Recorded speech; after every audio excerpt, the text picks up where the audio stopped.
तारीख 14 अप्रैल साल 1984। ये वह दिन था जिस दिन मान्यवर कांशीराम साहब ने दो सामाजिक संगठन बामसेफ और DS4 को जोड़कर एक राजनीतिक दल बसपा यानी बहुजन समाज पार्टी का गठन किया। बहुजन समाज पार्टी की राष्ट्रीय अध्यक्ष बहन कुमारी मायावती जी, जो पूरे भारत देश में एक दलित नेता के रूप में जानी जाती हैं, लेकिन मायावती अकेली दलित नेता नहीं हैं। इनके अलावा अनेकों ऐसे नेता हैं जो दलित समाज से आते हैं। आज की वीडियो में हम आपको प्रमुख 6 नेताओं के बारे में बताएंगे जो दलित समाज से ही आते हैं। वीडियो शुरू करने से पहले मैं आपसे कहना चाहूंगा कि इस वीडियो को अंत तक जरूर देखें, क्योंकि आधी अधूरी जानकारी खतरनाक साबित हो सकती है। तो चलिए वीडियो को स्टार्ट करते हैं। शुरुआत करते हैं चंद्रशेखर आजाद रावण से। चंद्रशेखर का जन्म उत्तर प्रदेश के सहारनपुर जिले में एक सामान्य दलित परिवार में हुआ था। इनके पिता एक सरकारी अध्यापक थे। चंद्रशेखर देहरादून से कानून की पढ़ाई करके एक वकील बने।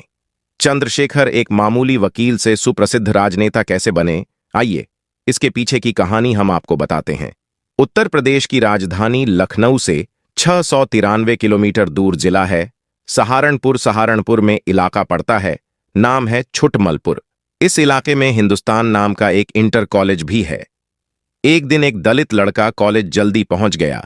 आधे घंटे बाद वह खून से लथपथ पड़ा था।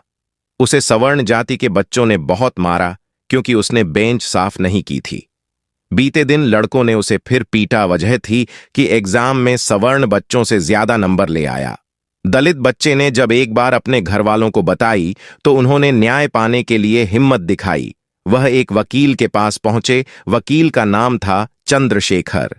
चंद्रशेखर के पास जब यह मामला पहुंचा तो उन्हें लगा कि सीधे तरीके से तो शायद न्याय मिलना आसान नहीं, इसलिए उन्होंने एक संगठन बनाया। नाम रखा भीम आर्मी। यह संगठन दलितों को न्याय दिलाने के लिए लड़ने लगा। संगठन बनने के बाद उस दलित बच्चे की समस्या का समाधान भी हुआ। इसके साथ ही जन्म हुआ भीम आर्मी चीफ चंद्रशेखर का, जिन्होंने एक मामूली वकील से नेता बनने की तरफ अपना पहला कदम रख दिया था। समय बीतता गया और चंद्रशेखर लाखों लोगों को जोड़ते हुए उनकी आवाज उठाते उठाते एक बड़ा नाम बन गए। साल 2020 में चंद्रशेखर ने अपनी आजाद समाज पार्टी भी बना ली। साल 2022 उत्तर प्रदेश में विधानसभा चुनाव हुआ। चंद्रशेखर ने तय किया कि वह चुनाव लड़ेंगे और लड़ेंगे भी यूपी के CM योगी आदित्यनाथ के खिलाफ। चंद्रशेखर ने चुनाव लड़ा, लेकिन वह बुरी तरह हार गए। सबको लगा शायद चंद्रशेखर शांत हो जाएंगे, पर ऐसा हुआ नहीं। साल 2024 का लोकसभा चुनाव आया। उन्होंने यूपी के नगीना सीट से चुनाव लड़ा और करीब 1.5 लाख वोटों के बड़े अंतर से चंद्रशेखर ने चुनाव जीत लिया। 25 जून 2024 को उन्होंने लोकसभा में बतौर सांसद शपथ ली। शपथ लेते ही लोकसभा में चंद्रशेखर का ढाकड़ अंदाज नजर आया। उनके शपथ के पीछे से आवाज आई, पूरा भाषण देंगे क्या? जिस पर चंद्रशेखर ने भी भारी आवाज जवाब दिया, और क्या वही तो देने आए हैं, हम बोलेंगे और आपको सुनना भी पड़ेगा। दूसरे नंबर पर आते हैं चिराग पासवान। चिराग पासवान का जन्म 31 अक्टूबर 1982 को दिल्ली में हुआ था। उन्होंने अपनी पूरी पढ़ाई दिल्ली में ही पूरी की है। इंजीनियरिंग की डिग्री लेने वाले चिराग फिल्मों में अपना करियर बनाना चाहते थे, जहां उन्हें सफलता नहीं मिली, जिसके बाद उन्होंने अपने पिता के साथ राजनीति में किस्मत आजमाई। अपनी पहली फिल्म के फ्लॉप हो जाने के बाद चिराग ने राजनीति में अपनी किस्मत का सिक्का आजमाया। उन्होंने 2014 में जमुई सीट से लोक जनशक्ति पार्टी के लिए चुनाव लड़ा। इस चुनाव में उन्होंने सुधांशु शेखर भास्कर को 25,000 से ज्यादा वोटों से हराया था। वहीं 2019 में भी उन्होंने अपनी सीट पर कब्जा कायम रखा। देश भर में हुए लोकसभा के नतीजे आ चुके हैं। रिजल्ट के बाद से देश भर में खुशी का माहौल है। वहीं जीत की इस लिस्ट में कुछ फिल्मी सितारों के नाम टॉप पर हैं, जिसमें चिराग पासवान का नाम भी शामिल है। चिराग पासवान ने लोकसभा चुनाव में भरी मतों से जीत हासिल की है। उन्होंने बिहार के हाजीपुर सीट से 1,70,000 वोटों से जीत हासिल की है। लेकिन क्या आप जानते हैं, चिराग राजनीति से पहले बॉलीवुड के जाने माने अभिनेता भी रह चुके हैं।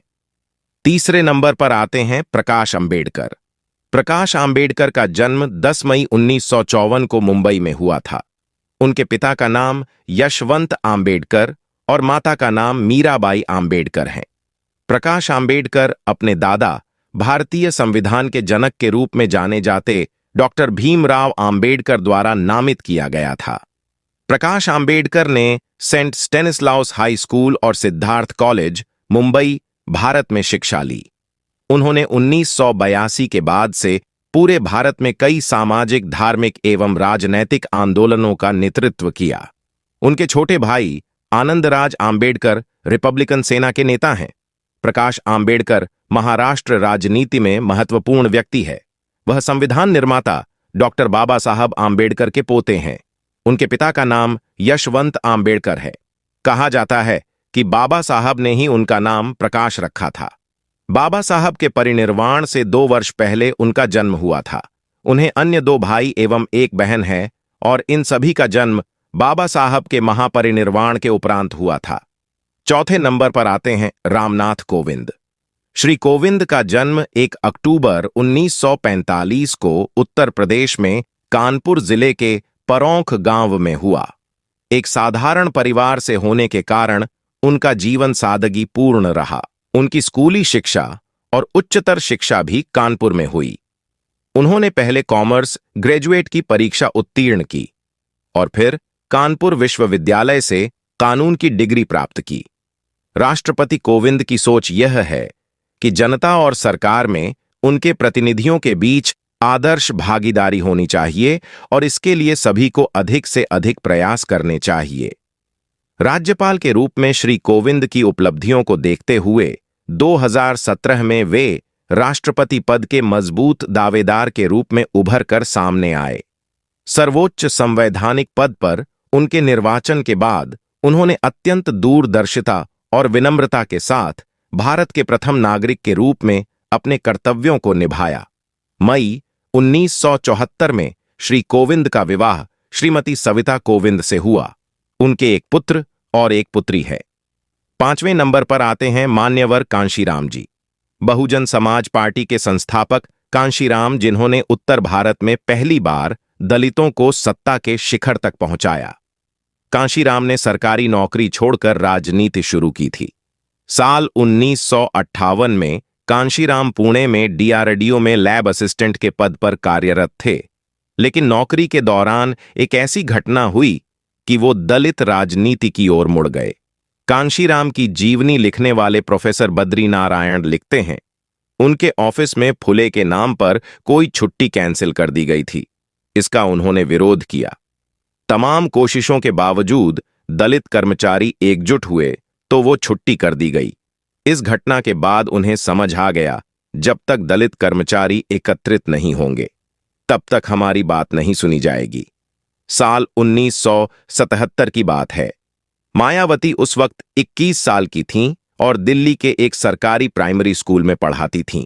कांशीराम ने दिल्ली के एक कार्यक्रम में मायावती को जोरदार भाषण देते सुना। मायावती के भाषण को सुनकर कांशीराम काफी प्रभावित हुए और उनके पिता से मायावती को राजनीति में भेजने की गुजारिश की, लेकिन जब पिता ने बात को टाल दिया तो मायावती ने अपना घर छोड़ दिया और वो पार्टी ऑफिस में रहने लगीं। 3 जून 1995 को मायावती उत्तर प्रदेश की सबसे युवा और दलित महिला मुख्यमंत्री बनी। 2001 में कांशीराम ने उन्हें अपना उत्तराधिकारी घोषित किया। कांशीराम पर किताब लिखने वाले एस गौतम उनके शुरुआती दिनों को बताते हैं कि एक बार कांशीराम किसी ढाबे पर बैठे थे। वहां कुछ ऊंची जाति के लोग आपस में बैठकर बात कर रहे थे। उनकी बात का मजमून ये था कि उन्होंने सबक सिखाने के लिए दलितों की जमकर पिटाई की। इसे सुनकर कांशीराम बिफर पड़े और बात मारपीट तक आ पहुंची। कांशीराम इस बात को भलीभांति जानते थे कि राजनीति के जरिए ही दलितों की किस्मत बदलेगी। प्रोफेसर बद्री नारायण उनसे जुड़ा हुआ एक और किस्सा बताते हैं। वो कहते हैं कि एक बार अटल बिहारी वाजपेयी ने कांशीराम को राष्ट्रपति बनने का ऑफर दिया। कांशीराम ने कहा कि राष्ट्रपति क्या, मैं तो प्रधानमंत्री बनना चाहता हूं।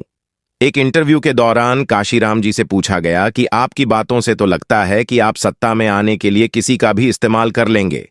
नींबू की तरह निचोड़कर नरसिम्हा राव को फेंक देंगे? इस सवाल के जवाब में कांशीराम ने कहा कि नींबू की तरह निचोड़कर नहीं, वैसे ही छोड़ देंगे। कांशीराम जी का जो मुख्य फोकस था वह था बहुजनों को सत्ता में पहुंचाना। दोस्तों, अगर आपको हमारी यह वीडियो पसंद आई हो तो इस वीडियो को ज्यादा से ज्यादा शेयर करें। अगर आपको हमारा काम पसंद आता है तो आप इस चैनल को सब्सक्राइब भी कर सकते हैं। वीडियो देखने के लिए दिल से धन्यवाद।